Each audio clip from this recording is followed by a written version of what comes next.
really talk and interact with people who were far more educated than the farmers or others that he just had to be around on a more day-to-day type basis.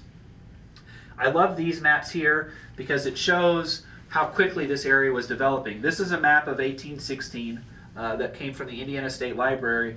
You can see that Indiana up north was pretty much wilderness. Part of that's because there were still Native American activity. People didn't quite feel safe at the time just yet. But down here along the river, where all of the activity was, is where Indiana grew. Indiana grew from the south up. Now there was eventually, by the way, this is interesting, isn't it? How poorly this is drawn in 1816. Again, just goes to show people weren't up here caring about what was going on up here. But this is where it was all headed. And then you look at 1830 and look how developed it is. And so while Lincoln came to Indiana in 1816, it was absolutely a wilderness. They had to hack their way out. And I didn't mention this earlier, but their very first home was a lean-to. It was basically three sides with the fourth side open to the elements. And they came in the winter, by the way. Well, it was late fall, so they had to winter in this horrible, what I would consider horrible anyway, lean-to type dwelling.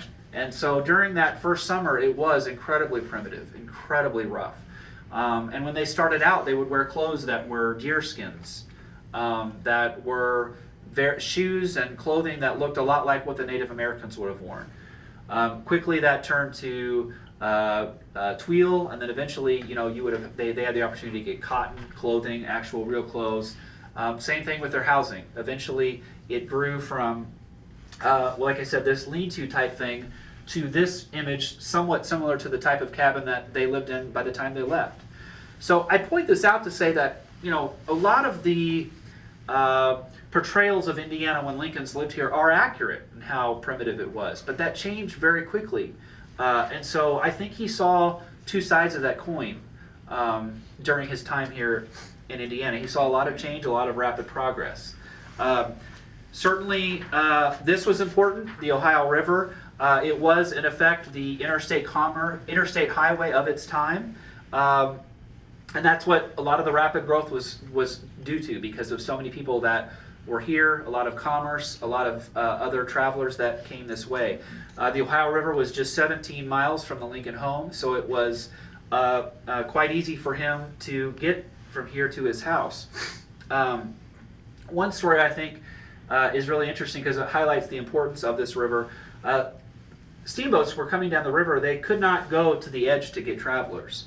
So if you lived in Lincoln's neighborhood and you wanted to get on a steamboat and go somewhere, or just a boat that was going downstream that wasn't steam, you had these people who would ferry you out. And that was a good way to make money as a kid. And Lincoln one time did take two travelers from the edge to a steamboat. And as he was done, each man threw a silver dollar in his boat, so he ended up having $1 from this trip. Now, here's the quote. He said, "I could scarcely believe my eyes. You may think it was a very little thing, but it was a most important incident in my life. I could scarcely believe that I, a poor boy, had earned $1 in less than a day. The world seemed wider and fairer before me. I was a more hopeful and confident being from that time." Now, Lincoln's politics were Whiggish, the Whig Party, and they were all about doing whatever they could to promote commerce. And much of the Whig Party, including Lincoln, ultimately became anti-slavery. Part of it was a moral issue, and that's how we think of it today, that is just absolutely horrible as a moral issue to force people into work that they don't want to do. And that was certainly what drove Lincoln and a lot of the Whigs. But there was also another side to that. They were people who felt like if you worked hard, you should be able to reap the benefits of that hard work. And the slaves did not have that opportunity. It wasn't just the moral aspect of it, it was the economic aspect of it. They wanted people to be able to pull themselves up by the bootstraps, just as the Lincolns themselves had done. And so this whole economic system, which again, I think this incident here in our backyard really helped shape his politics from an economic standpoint, but also from a slavery standpoint, because he realized the importance of free commerce, of being able to work and reap the benefits of your own work, something slaves just didn't have that opportunity to do, and he knew how important that was to him. was also a source of income for Lincoln. They would cut firewood that then would fuel a lot of the steamboats that needed that wood along the way. They'd also butcher hogs and then operate a ferry across a river. There was just a lot of economic activity where they were, and it was all centered here around the river. Farmers began to produce a surplus over time, which allowed them to sell money. Again, when you first came, you had livestock that you just needed for yourself, right? You had cows that produced milk and skins for clothing, all that. You had no extras to sell, but very quickly, within a few years, they were able to produce more and make more money. Hogs and hominy was really what drove things. Hogs, the pigs, obviously, for food, and hominy was a form of food that you'd make from corn, and that really drove a lot of it, because from the ease of growing corn and the caloric intake you get from that is as good as any at the time that they could grow. So corn was pivotal to their survival. And there was a big demand for the produce that they grew in the South, and it was very easy just to take whatever it was you were growing, put it on a flatboat, send it south to New Orleans or somewhere else, Memphis, and make quite a bit of money. And so this, again, what's what drove the Lincolns to this area? Something they felt like they couldn't really do in Kentucky because of their land issues. They weren't as close to the river. Here was an opportunity where they could go and get as much land as they wanted and make a living themselves. Now, I love to talk about not just the economic activity from livestock and all of that, but also the people he'd meet along the way, and the newspapers that were critical to his intellectual growth. Being on the river, he was able to get newspapers from Pittsburgh, from Cincinnati, from Louisville, and he loved it. When they were delivering papers to that store, he just was a voracious reader. He went there all the time that he could get his hands on it, and loved to work in the store primarily for that reason. He loved to interact with people, he loved to see how things were sold, and he loved that he could read these newspapers very quickly within a few days of it being news.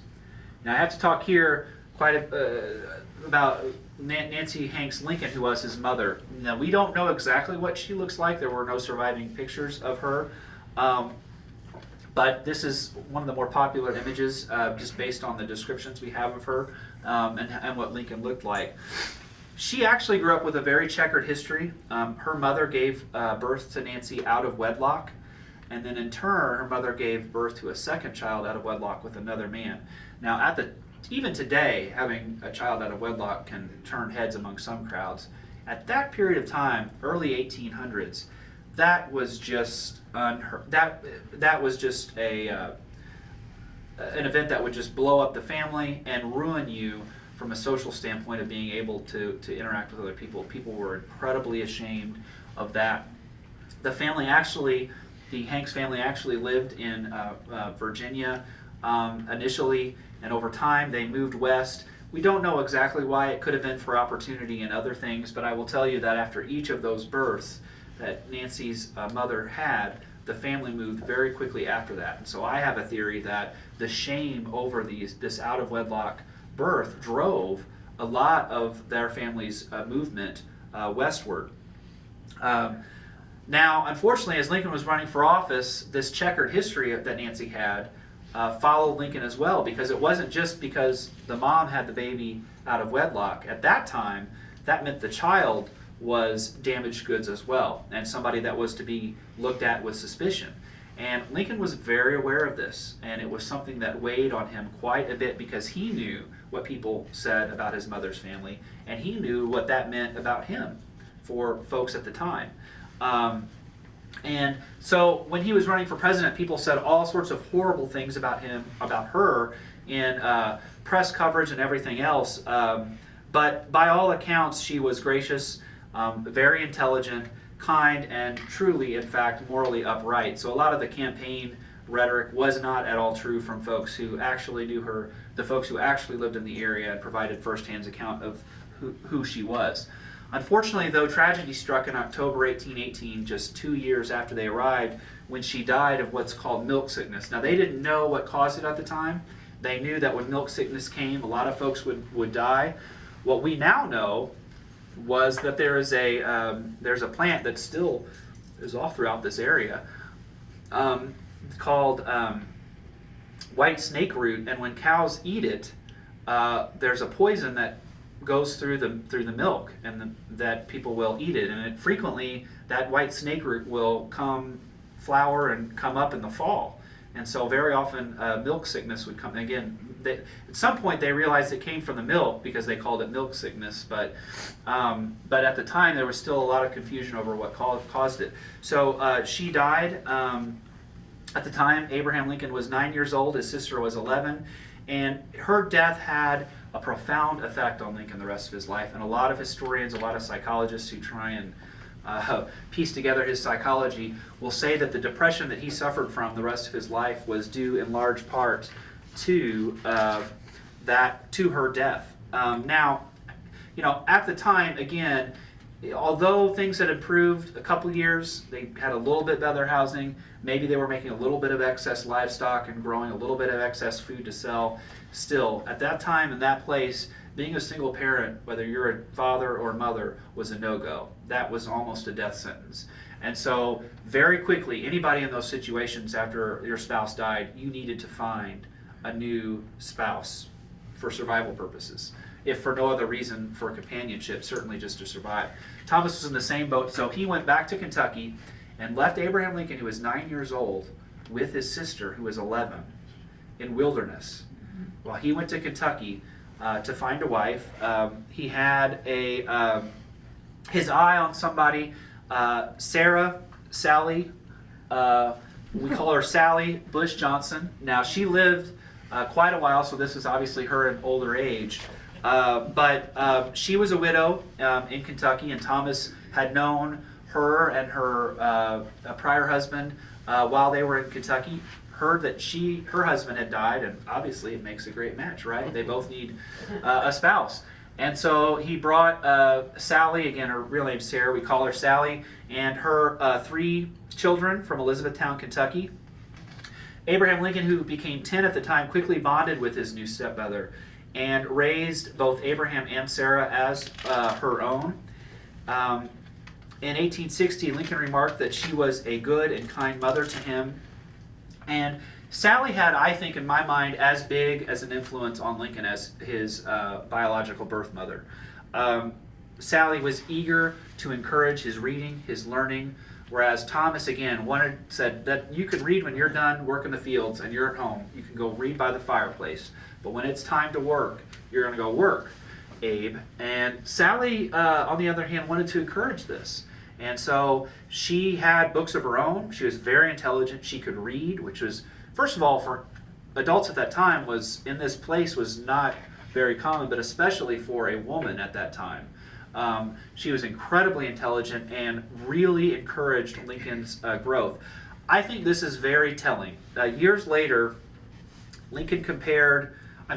Sally compared Abraham Lincoln to her own son and said, "Both were good boys, but I must say, both now being dead, that Abe was the best boy I ever saw or ever expect to see." Mm-hmm. So the fact that she would lavish that kind of praise on her stepson over her own biological son shows, first of all, that she viewed him no differently than her own children, but also took a lot of interest in him and wanted to make sure that he thrived.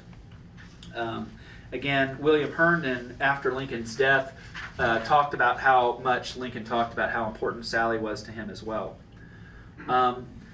Now, in January 1828, remember, just 10 years prior, Lincoln had lost his mother.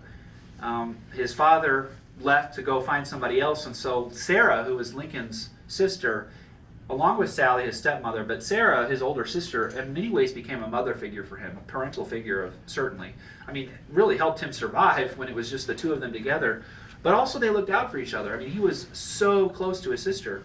And yet in January 1828, tragedy struck again when she died as well in childbirth. And she was just 21 years old at the time. Little is known about her personality, what she looks like, other than that she and Lincoln were very close and that he was incredibly distraught after his death. She was married to Aaron Grigsby, and the Grigsby family and the Lincolns were very, very close. Those were the two closest families. But after her death, Lincoln really blamed the Grigsby family for it.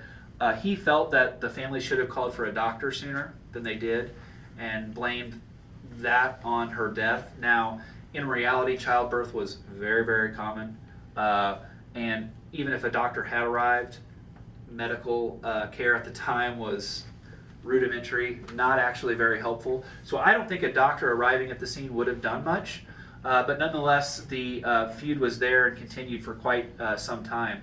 There are stories after stories of Lincoln interacting with the Grigsbys, how close they were, how important that relationship was.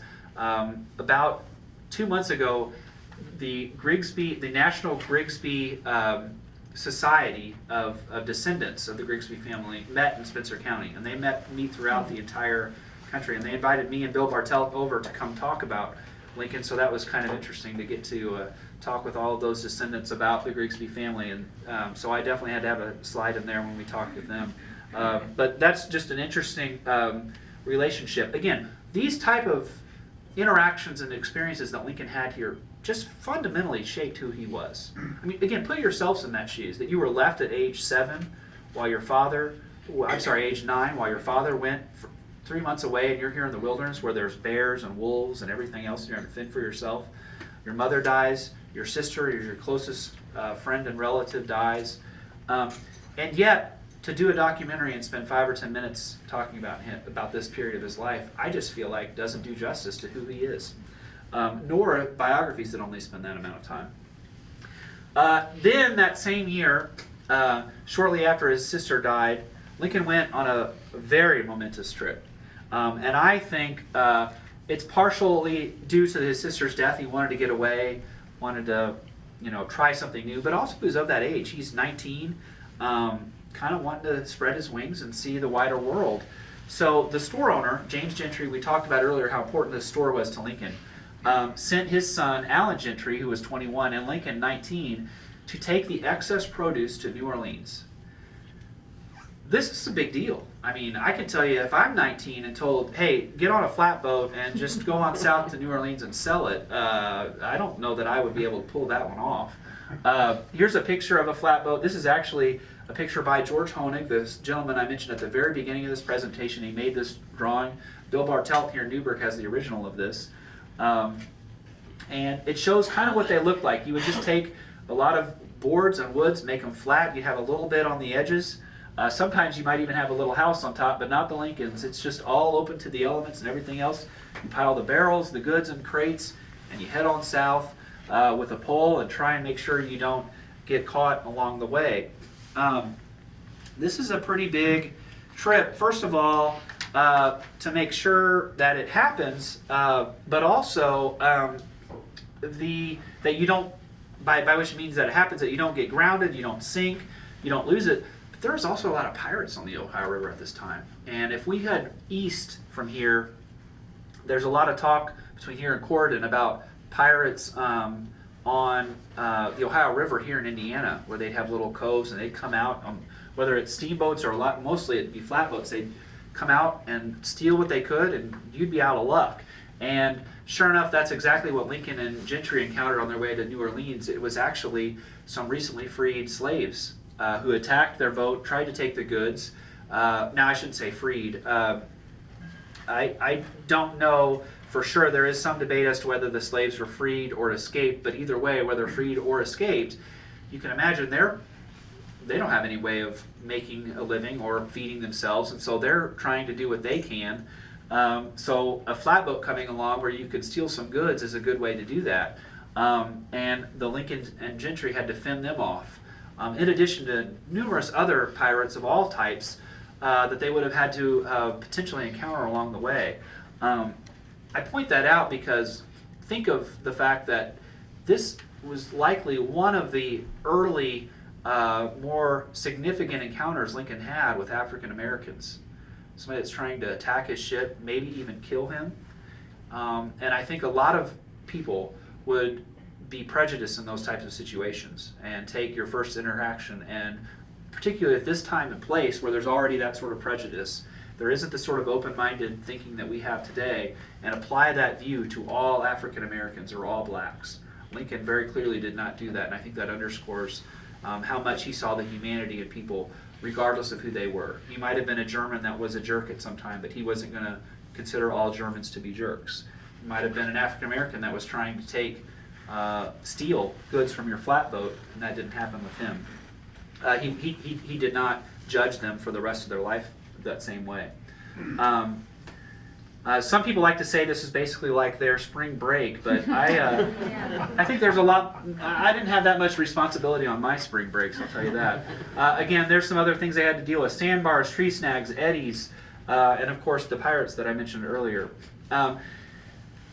They ended up getting to New Orleans. They sold their produce. They sold the boat for lumber, and then you get paid handsomely for all the sale, and then you have to guard that money on your way back. Another big responsibility, because just as people were trying to steal the goods, they're going to try and steal those same coins. This was also a momentous occasion too, because while they're in New Orleans, Lincoln encounters slave trade for the very first time and sees people in chains on blocks being whipped, being sold as other cattle. And we can only assume the type of influence that had on him. There are some quotations from people that were around Lincoln at the time who say that it was at that moment that he decided to dedicate his life to ending slavery. Most historians think those quotations are apocryphal, that he didn't really say that the person saying that was embellishing.